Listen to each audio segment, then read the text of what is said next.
Welcome back to One Piece Anime Review. This is part 7, and this one reviewing season 7, which was 33 episode season. Yep, this season had a few story arcs. Basically, it started off with a filler story arc where after the crew of the Going Merry fell from the sky, they landed in the Marine base, and they spent the next 11 episodes trying to get out of the base and, of course, get the gold back. The arc that came right after that was the Foxy Pirates thing, which was interesting. They had a 5-part filler basically dealing with their memories, a 2-parter, which kind of led into another 2-parter to finish up the season.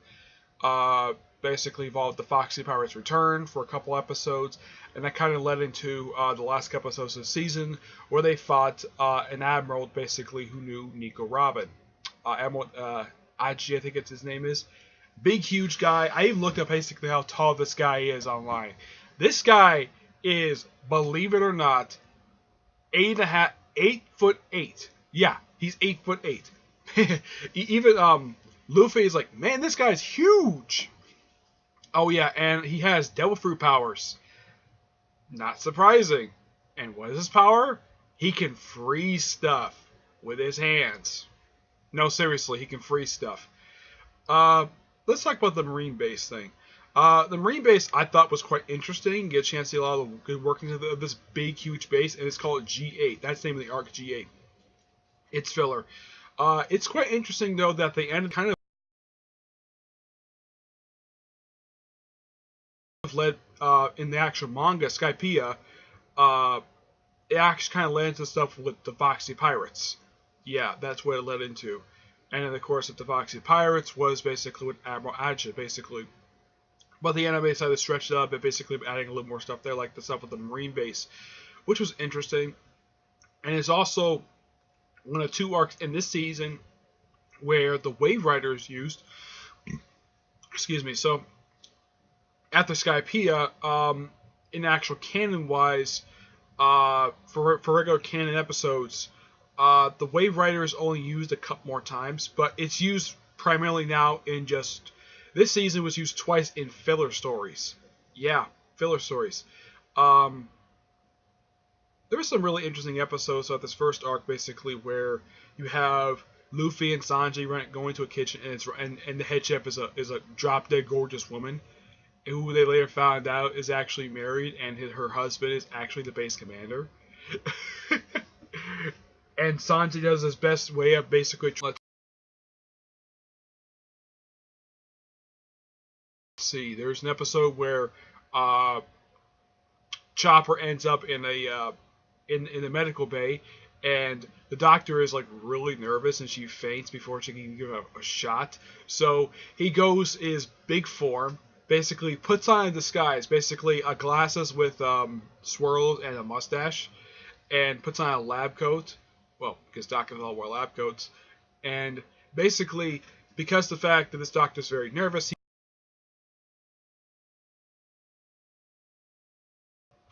Nami first disguised as a janitor, and then later on she disguised herself as a nurse. Of course, when Sanji saw her in the nurse,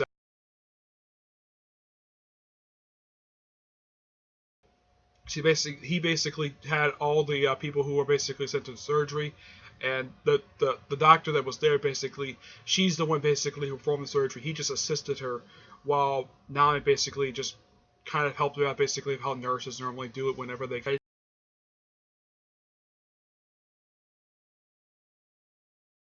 Because sometimes basically doctors sweat whenever they actually, because it's sometimes really hot, because they have this burning light on their head, so they can see what they're doing. And the doctor does...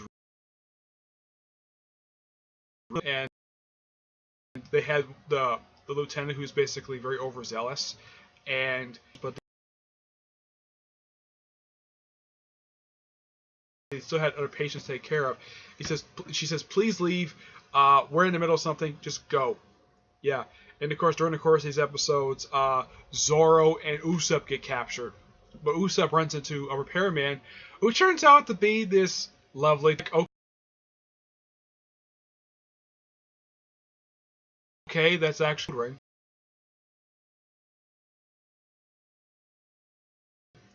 Basically, she's a pediatrician, not a regular like surgeon, but she's trained in it, and she did a really good job with it. And when Sanji basically was impressing the cooks, he also let them some notes basically how to properly prepare food, because later on, basically after they escape from the kitchen, uh, he of course leaves notes behind, and of course the sailors basically like to move from this morning. That's what they say. Because this pretty much this whole 11 part takes place per like one day, and they also use the opportunity because they were use cannons to blow this sea gate. They apparently seized their entire storage, along with most of their food and their gold. So they fire cannons, and of course Luffy.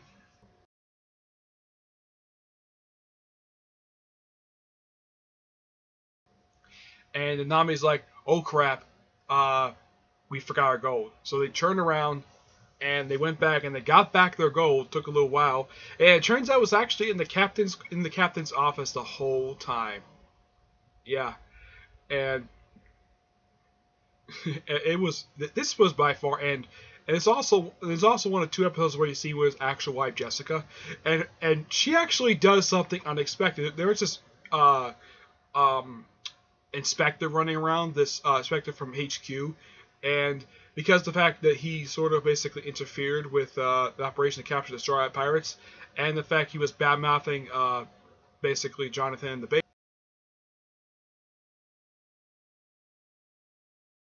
Okay, I was gonna do that too.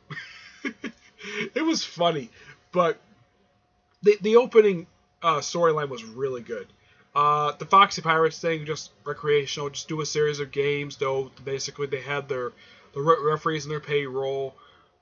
First time they actually won, and then they got a rematch, and they actually Foxy himself was finally defeated in a boxing match where Luffy put on a afro and and started speaking in jive. It's so hilarious.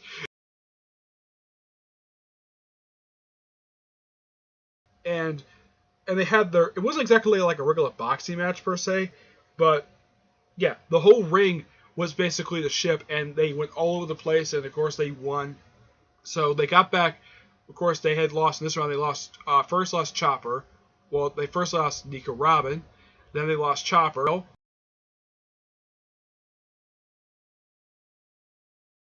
Well, they took one of their sails, and then basically it was part of the bet basically to get 500 of the crew.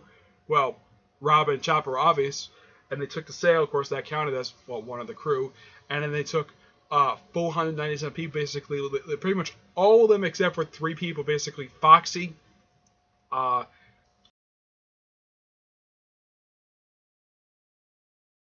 yeah, and of course they come back later. They get their ship back. And it's a good thing they didn't go through the same as they did before. And of course, they did defeat Foxy. And Foxy is set back as captain of the Sexy Fox. That's really the name of the ship, the Sexy Fox. It's a big ship, anyways. Um, yeah. And the Ocean's Dream thing. Yeah, almost all the characters have Robin losing memories. It's an interesting one, and I looked up basically, and this particular five-parter, it's actually an adaptation of one of the One Piece video games. Which I'm like, okay, that's actually interesting. The fact that it's adapting manga, but okay. Also, strange thing about the first part of the Fox Pirates Return, it's based upon one page of a chapter. No, seriously, it's based upon one page of a chapter. Yeah, it's quite bizarre. 313 has actually been adapted to several episodes. It's really bizarre. And of course, if I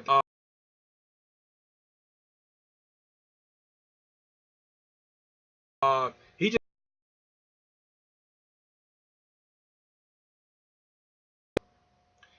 otherwise though, that's really it when it comes to season 7. Interesting season nonetheless. I would say the weakest arc is probably. I wouldn't say the Return of Foxy Pirate because I thought that was kind of interesting. I would say the weakest arc is probably Ocean's Dream because it didn't really advance anything. It wasn't any references. It just basically, oh, uh, like how far we come. The whole thing.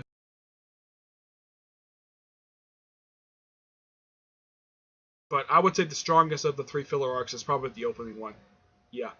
So that's it for this episode. Stay tuned for part 8, which probably up tomorrow because I'm going to start it later today. I didn't get a chance to start season 8 last night. So season 8 is only 35 episodes. Okay? But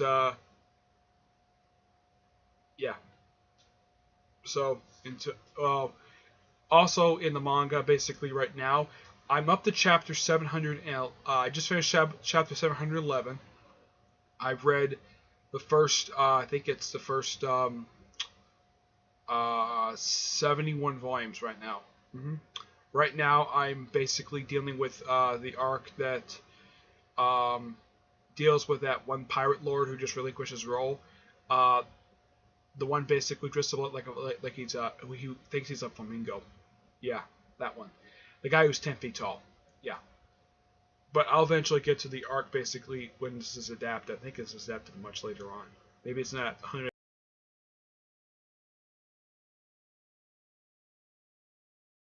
See you on my next episode.